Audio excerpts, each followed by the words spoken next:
on Thursday there is Ram Navami. So, like every year, we are reading that Ramayana summary from today's day till Ram Navami. Otherwise, it is not possible, everything on that day. So, today we will start. The Ramayana summarized. We can be rescued by Sri Ramchandra Bhagavan, Marjada Purushottam. Marjada means like proper etiquette, morality, these things. That is the basis of dharma. So Mahaprabhu, when he was going to South India, he was also chanting Rama Raghava, Rama Raghava, Rama Raghava Rakshamam. Please protect me from this immoral character. Stealing, lying, cheating, having grudge, exploiting, so many things. That is basis of dharma. Nowadays, so much this immorality is going on for the sake of selfish interests. Dasharatha was the king of Koshala, an ancient kingdom that was located in present-day Uttar Pradesh. Ayodhya was its capital. Dasharatha was loved by one and all. His subjects were happy and his kingdom was prosperous. Even though Dasharatha had everything that he desired, he was very sad at heart. He had no children. During the same time, there lived a powerful Rakshasa king in the island of Ceylon, located just south of India, means that is Sri Lanka. He was called Ravan. His tyranny knew no bounds. His subjects disturbed the prayers of holy men. The childless Dasharatha was advised by his family priest Vashisht to perform a fire sacrifice ceremony to seek the blessings of God for children. Vishnu, the preserver of the universe, decided to manifest himself as the eldest son of Dasharatha in order to kill Ravan. While performing the fire worship ceremony, a majestic figure rose from the sacrificial fire and handed to Dasharatha a bowl of rice pudding, saying, "God is pleased with you and has asked you to distribute this rice pudding pious, like kheer is that, to your wives. They will soon bear your children." That is Yagya Purusha. When you do Yagya, then at the end, at the completion, Yagya Purusha will appear. Sometimes Vishnu appears also. The king received the gift joyfully and distributed the pies to his three queens, Kaushalya, Kaikeyi, and Sumitra. Kaushalya, the eldest queen, gave birth to the eldest son, Ram. Bharat, the second son, was born to Kaikeyi, and Sumitra gave birth to the twins, Lakshman and Shatrughna. Rama's birthday is celebrated now as Ram Navami. It will come on Thursday. The four princes grew up to be tall, strong, handsome, and brave. Of the four brothers, Ram was closest to Lakshman and Bharata to Shatrughna. That is Shatrughna, but in North India, Hindi speaking, they will say Shatrughan. Shatrughan, but Sanskrit is Shatrughna. One day, the revered sage Vishwamitra came to Ayodhya. Dasharatha was overjoyed and immediately got down from his throne and received him with great honor. Vishwamitra blessed Dasharatha and asked him to send Ram to kill the Rakshasas who were disturbing his fire sacrifice. Ram was then only 15 years old. Dasharatha was taken aback. Ram was too young for the job. He offered himself, but sage Vishwamitra knew better. The sage insisted upon his request and assured the king that Ram would be safe in his hands.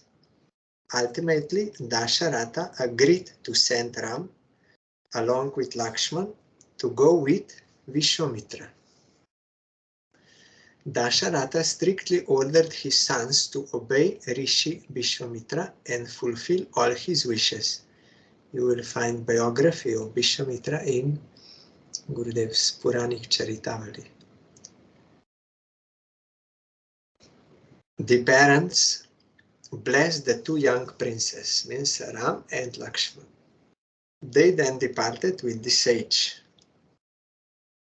The party of Vishwamitra, Ram and Lakshman soon reached Dandaka forest, where the Rakshasi Taraka lived with her son Marich. Vishwamitra asked Ram to challenge her. Lady Rakshasi, they are like cannibals, they eat human. Ram strung his bow and twanged the string. The wild animals ran helter-skelter in fear. Taraka heard the sound and she became incensed. Mad with rage, roaring thunderously, she rushed at Ram. A fierce battle ensued between the huge Rakshasi and Ram. Finally, Ram pierced her heart with a deadly arrow and Taraka crashed down to the earth. Bol Shri Ramchandra Bhagavan Ki Jai. All these demons, they represent some immoral activities. Vishwamitra was pleased. He taught Ram several mantras with which Ram could summon many divine weapons by meditation in order to fight against evil. Vishwamitra then proceeded with Ram and Lakshman towards his ashram. When they started the fire sacrifice, Ram and Lakshman were guarding the place. Suddenly, Marich, Taraka's ferocious son, arrived with his followers. Ram silently prayed and discharged the newly acquired divine weapons at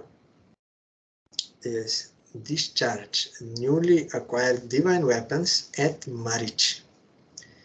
Marich was thrown many miles away into the sea. All other demons were slain by Ram and Lakshman. Vishwamitra completed the sacrifice and sages rejoiced and blessed the princess. Because these sacrifices are beneficial for all living entities. So those who are disturbing this, they are demons or evil. So Supreme Lord or Kshatriyas, they have to protect other citizens from such influences. These all are inside us. So by Krishna's mercy, he can kill them. The next morning, Vishwamitra, Ram and Lakshman headed towards the city of Mithila, the capital of the kingdom of Janaka.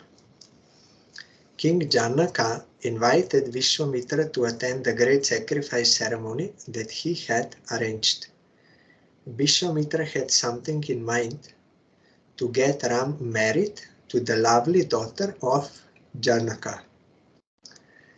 Janaka was a saintly king. He received a bow from Lord Shiva. It was strong and heavy. He wanted his beautiful daughter Sita to marry the bravest and strongest prince in the country. So he had vowed that he would give Sita in marriage only to the one who could string the great bow of Shiva. Many had tried before, none could even move the bow, let alone string it. When Vishwamitra arrived with Ram and Lakshman at the court, King Janak received them with great respect.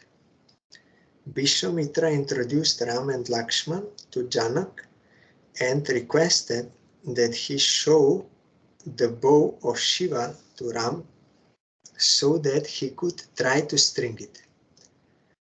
Janaka looked at the young prince and assented doubtfully.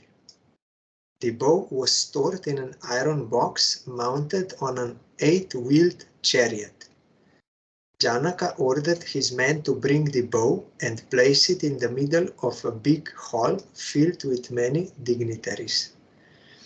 Ram then stood up in all humility, picked up the bow with ease, and got ready for the stringing. He placed one end of the bow against his toe, put forth his might, and bent the bow to string it, when to everyone's surprise, the bow snapped in two. Sita was relieved. She had liked Ram right at the first sight, their eternal consort. She's his eternal consort. That is why. Dasharat was immediately informed. He gladly gave his consent to the marriage and came to Mithila with his retinue. Janak arranged for a grand wedding. Ram and Sita were married. If someone hears this pastime of marriage of Sita and Ram, he can be rescued from lust. Jaha Ram taha nei kam. Jaha kam taha nei Ram. Where there is Ram, there can be no Kam. Where there is Kam, there can be no Ram. Like night and day cannot be present at the same time, like that, Kam and Ram. This is transcendental marriage. At the same time, the three other brothers were also provided with brides. Lakshman married Sita's sister Urmila. Bharat and Shatrughna married Sita's cousins Mandavi and Shrutakirti. After the wedding, Vishwamitra blessed them all and left for the Himalayas to meditate. Dasharat returned to Ayodhya with his sons and their new brides. People celebrated the marriage with great pomp and show. For the next 12 years, Ram and Sita lived happily in Ayodhya. Ram was loved by all. He was a joy to his father, Dasharat, whose heart nearly burst with pride when he beheld his son. As Dasharatha was growing older, he summoned his ministers seeking their opinion about crowning Ram as Prince of Ayodhya. They unanimously welcomed this suggestion.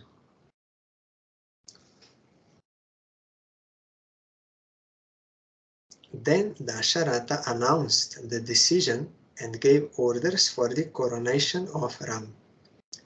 During this time, Bharata and his favorite brother Shatrughna had gone to see their maternal grandfather and were absent from Ayodhya.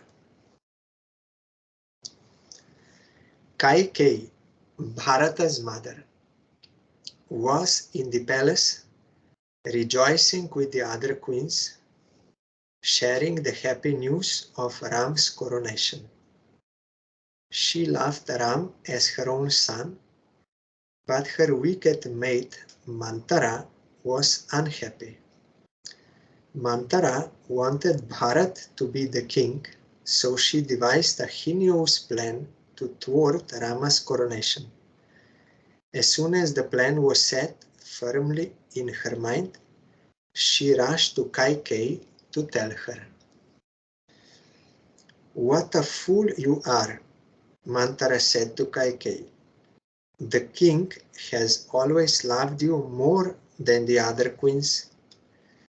But the moment Ram is crowned, Kaushalya will become all-powerful and she will make you her slave." Mantara repeatedly gave her poisoned suggestions, clouding Kaikeyi's mind and heart with suspicion and doubt. That is asatsanga, a bad association that will influence our mind in the wrong direction. Kaikeyi, confused and distraught, finally agreed to Mantara's plan because repeatedly she was poisoning. "But what can I do to change it?" asked Kaikeyi with a puzzled mind. Mantara was clever enough to chalk out her plan all the way. She had been waiting for Kaikeyi to ask her advice. "You may recall that long ago, when Dasharatha was badly wounded in the battlefield, while fighting with the Asuras, you saved Dasharatha's life by swiftly driving his chariot to safety. At that time, Dasharatha offered you two boons. You said you would ask for the boons some other time." Kaikeyi readily remembered. Mantara continued, "Now the time has come to demand those boons. Ask Dasharatha for your first boon to make Bharat the king of Koshala, and for the second boon to banish Ram to the forest for 14 years. Kaikeyi was a noble-hearted queen, now trapped by Mantara, that is bad association. She agreed to do what Mantara said. Both of them knew that Dasharatha would never fall back on his words, because all in Ramayana, all are strictly following all moral rules. They will never speak lie or anything. You will see in Ram Lila, Dasharatha was fully obeying his promise, but Vasudev in Krishna Lila, he did not tell to Kamsa about his son when he took him to Krishna, because everyone in Ram Lila, highest prominence is given to these ethical principles. The night before the coronation, Dasharatha came to Kaikeyi to share his happiness at seeing Ram, the crown prince of Koshala. But Kaikeyi was missing from her apartment. She was in her anger room. That is, in all palaces, queens, there is one room called anger room. When she is in angry mood, she will go there so that everyone knows that she is angry and they will behave accordingly.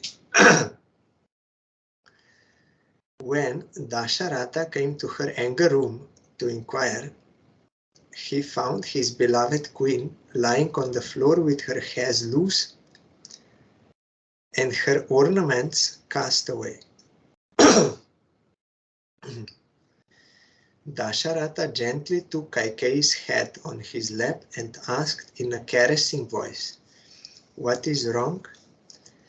But Kaikeyi angrily shook herself free and firmly said, "You have promised me 2 boons. Now please grant me these 2 boons. Let Bharat be crowned as king and not Ram. Ram should be banished from the kingdom for 14 years. Dasharatha could hardly believe his ears.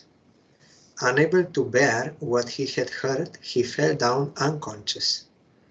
When he returned to his senses, he cried out in helpless anger, "What has come over you? What harm has Ram done to you? Please ask for anything else but this." Kaikeyi stood firm and refused to yield. Dasharatha fainted and lay on the floor the rest of the night. The next morning, Sumantra, the minister, came to inform Dasharatha that all the preparations for the coronation were ready. Coronation means crown, like corona. Corona means crown. Coronation. But Dasharatha was not in a position to speak to anyone. Kaikeyi asked Sumantra to call Ram immediately. When Ram arrived, Dasharatha was sobbing uncontrollably and could only utter "Ram, Ram." Ram was alarmed and looked at Kaikeyi with surprise. "Did I do anything wrong, mother? I have never seen my father like this before." "He has something unpleasant to tell you, Ram," replied Kaikeyi. "Long ago, your father had offered me 2 boons. Now I demand it." Then Kaikeyi told Ram about the boons. "Is that all, mother?" asked Ram with a smile. "Please take it that your boons are granted. Call for Bharat. I shall start for the forest today." Ram did his pranams to his revered father, Dasharatha, and to his stepmother, Kaikeyi, and then left the room. Dasharatha was in shock. He painfully asked his attendants to move him to Kaushalya's apartment. He was waiting for death to ease his pain. The news of Rama's exile spread like a fire. Lakshman was furious with his father's decision.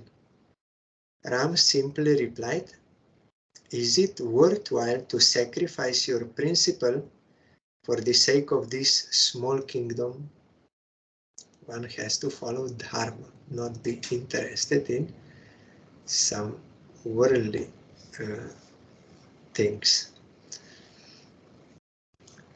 Tears sprang from Lakshman's eyes and he said in a low voice, "If you must go to the forest, take me along with you." Ram agreed. Then Ram proceeded to Sita and asked her to stay behind. "Look after my mother Kaushalya in my absence." Sita begged, "Have pity on me. A wife's position is always beside her husband. Don't leave me behind. I'll die without you." At last, Ram permitted Sita to follow him. This is also dharmic. Urmila, Lakshman's wife, also wanted to go with Lakshman to the forest, but Lakshman explained to her the life that he plans to lead for the protection of Ram and Sita.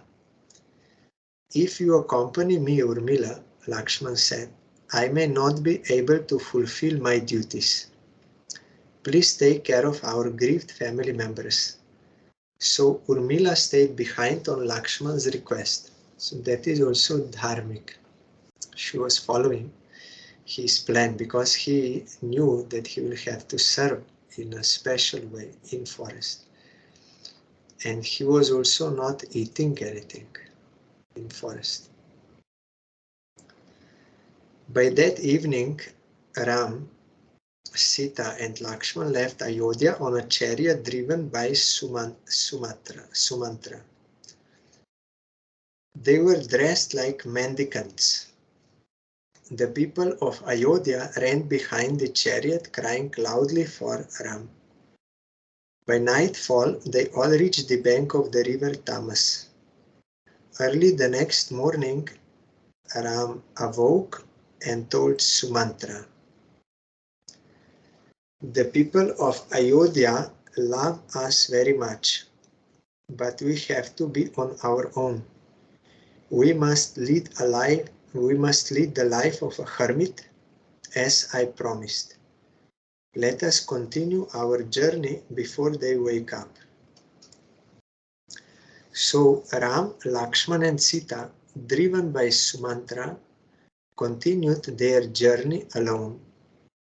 After traveling the entire day, they reached the bank of the Ganges and decided to spend the night under a tree near a village of hunters. The chieftain, Guha, came and offered them all the comforts of his house. But Ram replied, "Thank you, Guha. I appreciate your offer as a good friend, but by accepting your hospitality, I will break my promise," which is adharmic. "Please allow us to sleep here as the hermits do," because now they have to live as hermits. Next morning means they have to follow the order of father, that is Dasharatha. Next morning, the three, Ram, Lakshman and Sita, said goodbye to Sumantra and Guha and got into a boat to cross the river Ganges. Ram addressed Sumantra, "Return to Ayodhya and console my father." By the time Sumantra reached Ayodhya, Dasharatha was dead, crying until his last breath, "Ram, Ram, Ram." He was chanting Ram, Ram, Ram and gave up his body out of separation grief. Vashisht sent a messenger to Bharat asking him to return to Ayodhya without disclosing the details. When I was in Mayapur in 2012, one Ram Lila was performed on the stage by our brahmacharis from Agartala and some others. Long time, maybe 2 hours or something, drama. And I always remember our Srila Bhaktivilas Tridandi Maharaj. He played the role of Vashisht with very big white beard and was perfectly playing that role as Vashisht, guru of Ramchandra, old sage. Very nicely he played. Bharat immediately returned to Shatrughna. As he entered the city of Ayodhya, he realized that something was terribly wrong. The city was strangely silent. He went straight to his mother Kaikeyi. She looked pale. Bharat impatiently asked, "Where is father?" He was stunned by the news. Slowly he learned about Rama's exile for 14 years and Dasharatha's demise with the departure of Ram. Bharat could not believe that his mother was the cause of the disaster. Kaikeyi tried to make Bharat understand that she did it all for him.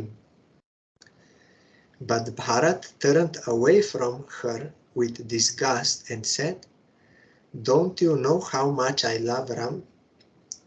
This kingdom is worth nothing in his absence. I am ashamed to call you my mother.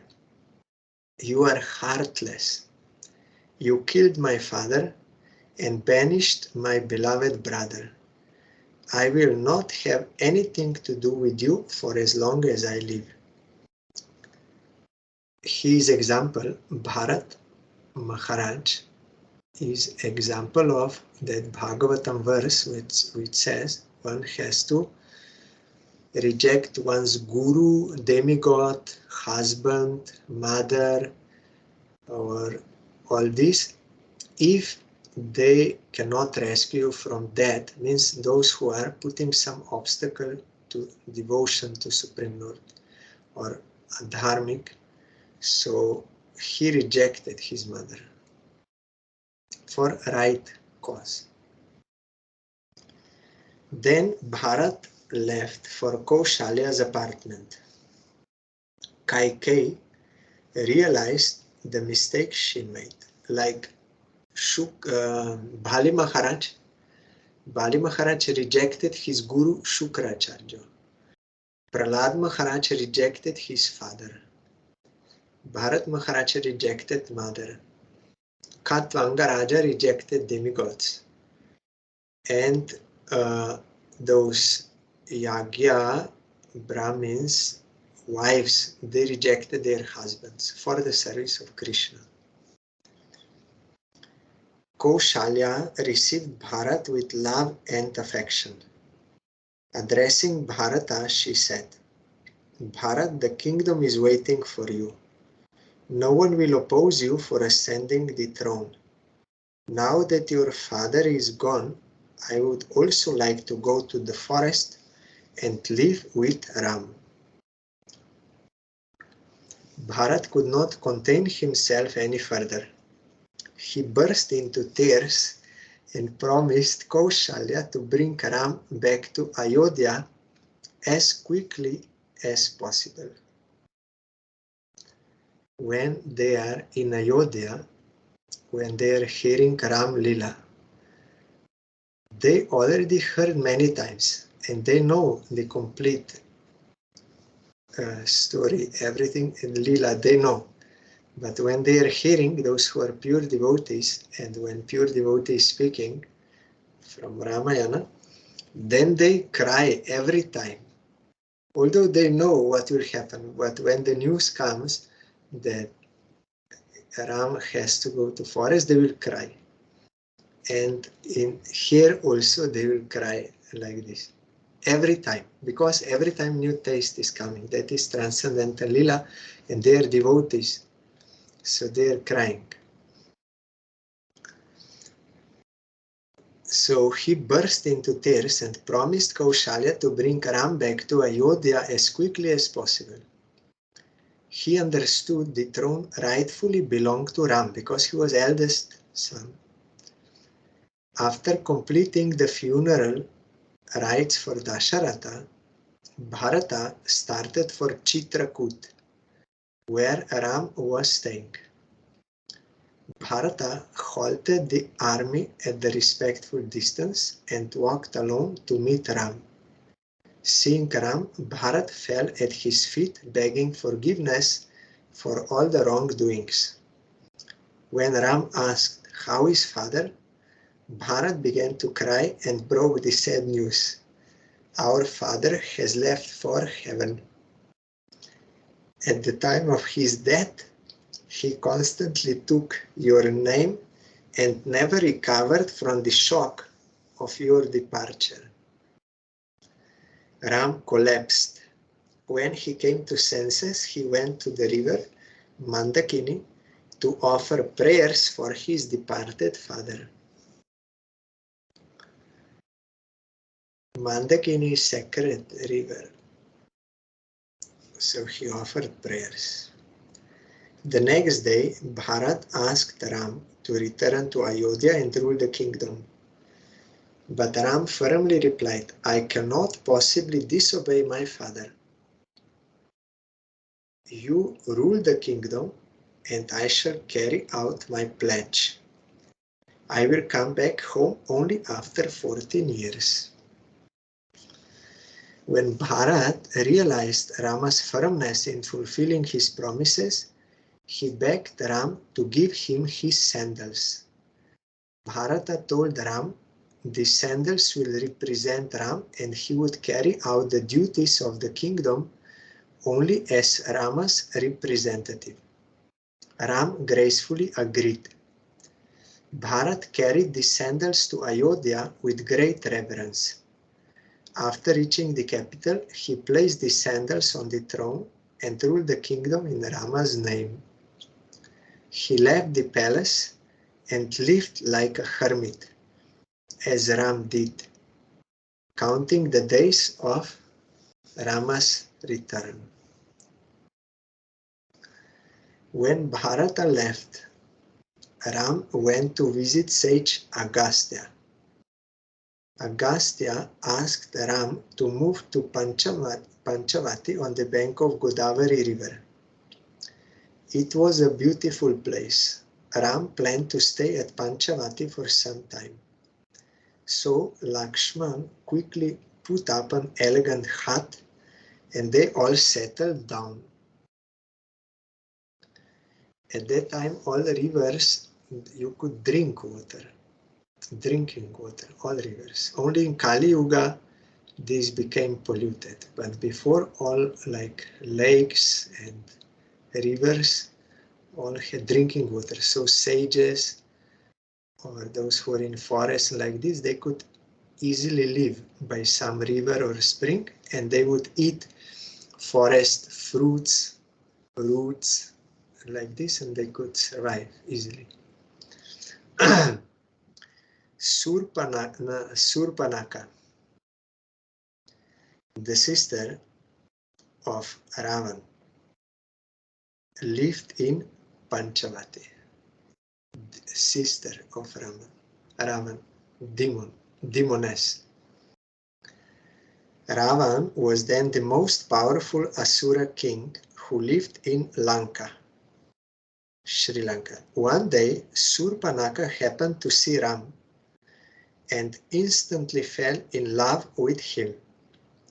She requested Ram to be her husband. Ram was amused and smilingly said, "As you see, I am already married. You can request Lakshman. He is young, handsome, and is alone without his wife." Surpanaka took Rama's word seriously and approached Lakshman.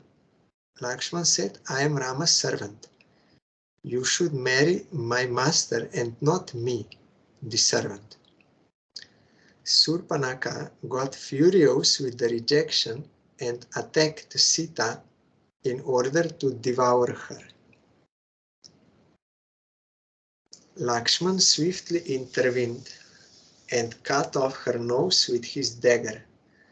Surpanaka ran away with her bleeding nose, crying in pain, to seek help from her Asura brothers Kara and Dushana. Both the brothers got red with anger and marched their army towards Panchavati. Ram and Lakshman faced the Rakshasas and finally they were all killed. Bol Shri Ram Lakshman ki jai. Surpanaka was terror-stricken. She immediately flew to Lanka to seek her brother Ravana's protection. Ravan was outraged to see her sister mutilated. Surpanaka described all that happened. Ravan was interested when he heard that Sita is the most beautiful woman in the world. Ravan decided to abduct Sita. Ram loved Sita very much and could not live without her. Ravan made a plan and went to see Marich. Marich had the power of changing him, that is that same demon whom Ramchandra as a young boy already drove him away. Marriage had the power of changing himself into any form he wanted, along with the appropriate voice imitation. But Marriage was afraid of Ram.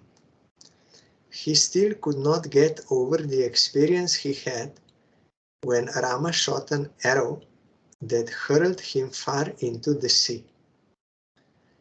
This happened in Vashishta's hermitage. Marriage tried to persuade Ravan, I think here it is Vishwamitra's hermitage, or maybe Vashishta. Marriage tried to persuade Ravan to stay away from Ram, but Ravan was determined. Marriage shouted Ravan, "You have only two choices. Help me to carry out my plan or prepare for death." Two choices. Because Ravan is demon, he wants to do these things. Marriage preferred to die in Rama's hand than be killed by Ravan. So he agreed to help Ravan in the abduction of Sita. Marriage took the form of a beautiful golden deer and began to graze near Rama's cottage in Panchavati. Sita was attracted towards the golden deer and requested Ram to get the golden deer for her. Lakshman warned that the golden deer may be a demon in disguise. But then Ram already started to chase the deer. He hurriedly instructed Lakshman to look after Sita and ran after the deer. Very soon Ram realized that the deer is not a real one. He shot an arrow which hit the deer and Marriage was exposed. Before dying, Marriage imitated Rama's voice and shouted, "O Lakshman, O Sita, help, help," because he could imitate any kind of voice. Sita heard the voice and asked Lakshman to run and rescue Ram. Lakshman was hesitant. He was confident that Ram is invincible and that the voice was only a fake. He tried to convince Sita, but she insisted. Finally, Lakshman agreed. Before his departure, he drew a magic circle with the tip of his arrow around the cottage and asked her not to cross the line. "As long as you stay within the circle, you will be safe with the grace of God," said Lakshman, and hurriedly left in search of Ram. From his hiding place, Ravan was watching all that was happening. He was glad that his trick worked. As soon as he found Sita alone, he disguised himself as a hermit and came near Sita's cottage. As a sannyasi, he came in the form of sannyasi. Cheating. The demons, they do this.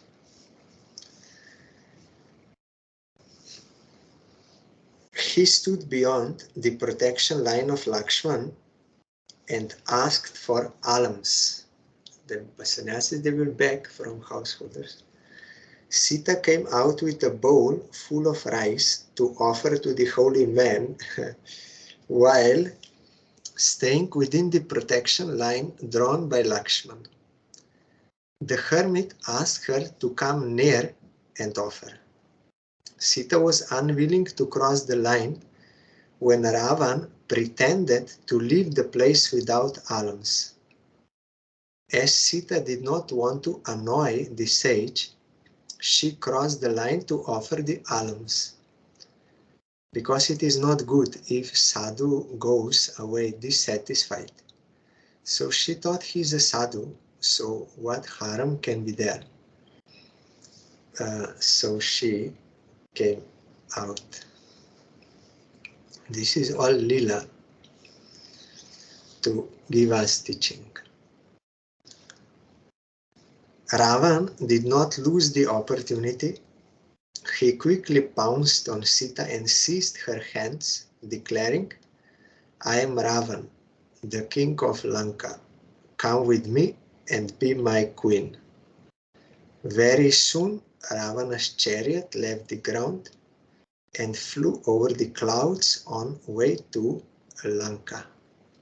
He had that power to fly on over the clouds. That time, airplanes, everything was there.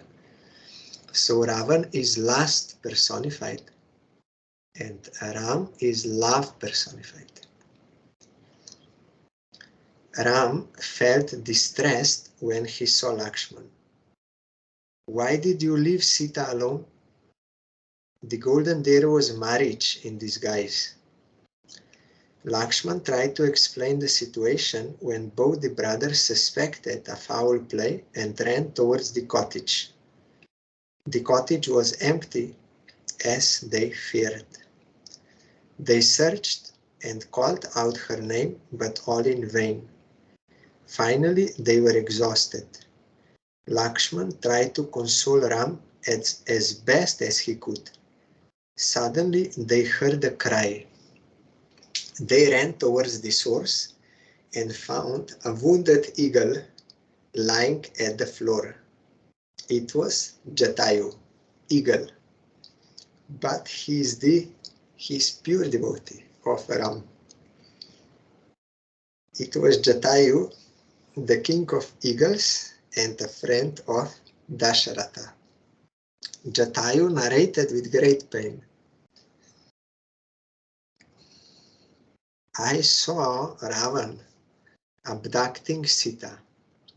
I attacked him when Ravan cut my wing and made me helpless. Then he flew towards the south. After saying this, Jatayu died on the lap of Ram. Jai Shri Jatayu Ki Jai. He got such death, glorious. He fought for Sita and he died on the lap of Ramchandra. Ram and Lakshman buried Jatayu and then moved towards the south. He's a pure devotee, Jatayu. Although eagle, but he's pure devotee in his soul.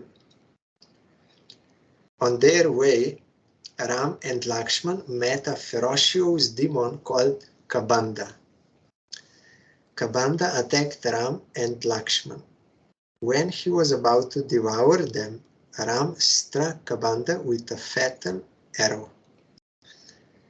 Bol Shri Ramchandra Bhagavan Ki Jai. Before his death, Kabanda disclosed his identity. He had a beautiful form which was changed by a curse to the form of a monster.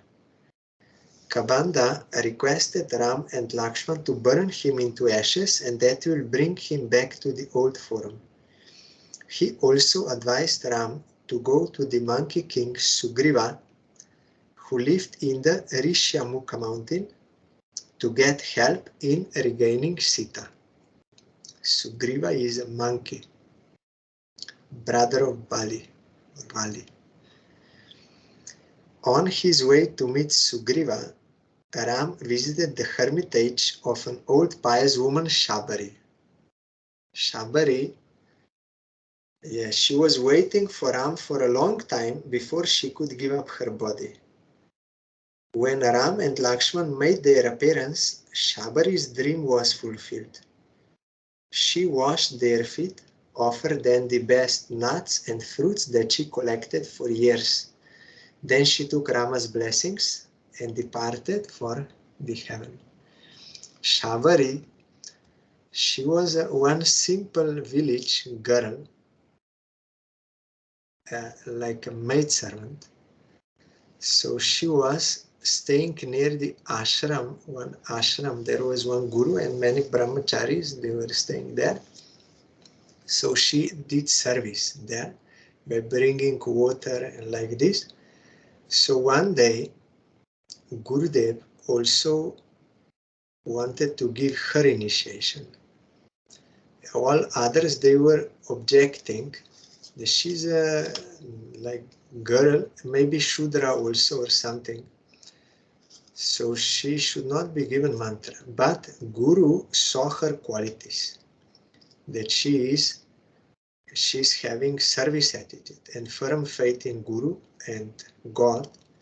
So he gave her mantra, Ram mantra, and he told her, you chant this mantra, Ram mantra, and one day Ramachandra will come to your place and will give you darshan.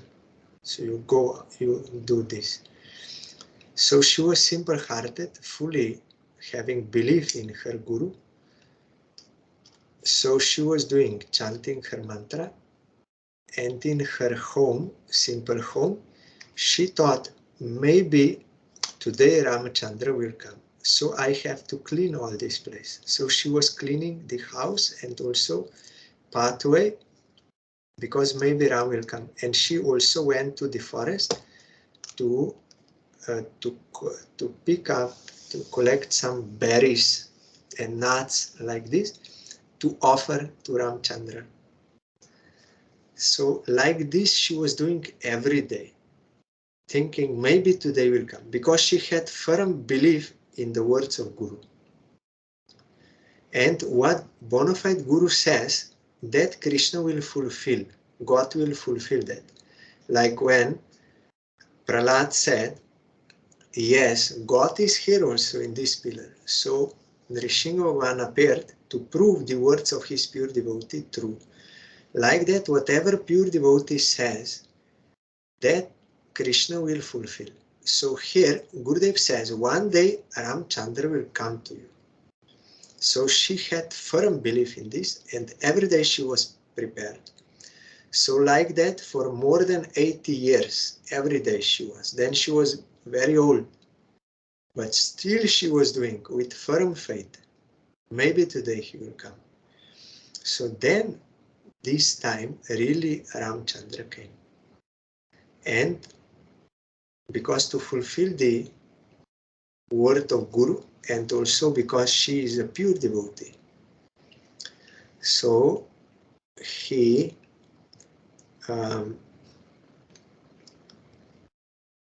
came there and she offered nuts and fruits that she collected for years. More than 80 years she was collecting every day. Then she took Rama's blessings and departed for heaven, means transcendental abode. So tomorrow we will hear further the summary of Ramayana.